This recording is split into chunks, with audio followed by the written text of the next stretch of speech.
There was a young monk who was a student of Venerable Sāriputta. Once he took ordination, he yearned to disrobe. He couldn't remain a monk. All he wanted to do was disrobe. Venerable Sāriputta himself had tried to prevent the young monk from disrobing, but the young monk could not take it. Venerable Sāriputta employed various methods, teaching him about various models of filth, asupha, about how people are like such and such, about how after being born there is nothing that belongs to us, about how there is only filthiness and dirtiness in our bodies. But no matter what he said, it didn't work. Each day, many times a day, Venerable Sāriputta would take the newly ordained young monk to see the corpses in the cemetery. Venerable Sāriputta would point them out so that the young monk could see that this is what someone who dies is like. There is nothing that belongs to us. The young monk would be able to contemplate it for a moment, but he could not resist the desire. He still wanted to disrobe as before. Venerable Sāriputta was at his wits' end about what to teach his student. He had taught him everything that he could teach him, but he could not stop him from disrobing. All the young monk wanted to do was disrobe. He had no other way, and so Venerable Sāriputta brought his student to see the Buddha. He relayed all that had happened to the Buddha. The Buddha then said, "Sāriputta, the Dhamma that you have taught your student does not correspond to his foundational nature, nissaya. For your student, it must only be the Tathagata's responsibility to explain in a way that corresponds to it."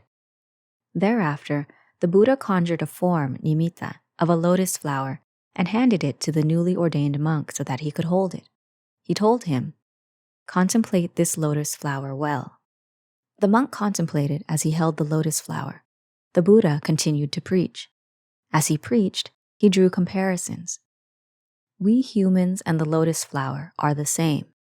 After having been born, we fully blossom and then we ultimately disintegrate. That is, we die. The Buddha explained how the lotus flower is something that is impermanent. When it is first born, it is a bud like this. Then, after some time, it blooms. It was as if the lotus flower that he was contemplating had actually bloomed. Once it bloomed, he contemplated how it was fully bloomed. The monk contemplated accordingly that we humans and this lotus flower are not at all different. Once we age, we must experience pain and ultimately die. This lotus flower is the same. When it comes time, that which I hold in my hands will decay. It will wilt and dry up as is its nature. The beauty of the lotus flower will cease to exist.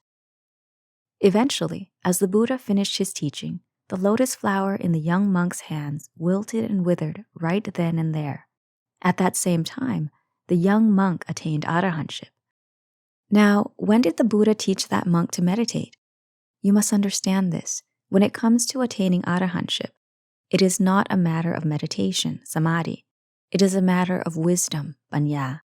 But meditation must be practiced. It must be practiced to be a support for wisdom, for that wisdom to become clearer. Why did that young monk awaken to the Dhamma from using the model of the lotus flower as a sign or symbol, nimitta? Because, in a previous life, the young monk had been a smith who crafted a golden lotus flower to offer to the king, or he had harvested lotus flowers to offer to the king every day.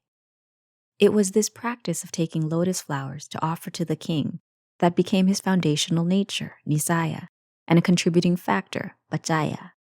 That is why he had used the lotus flower as a symbol, nimitta, or model, ubaya, in his practice. It was because of his old foundation.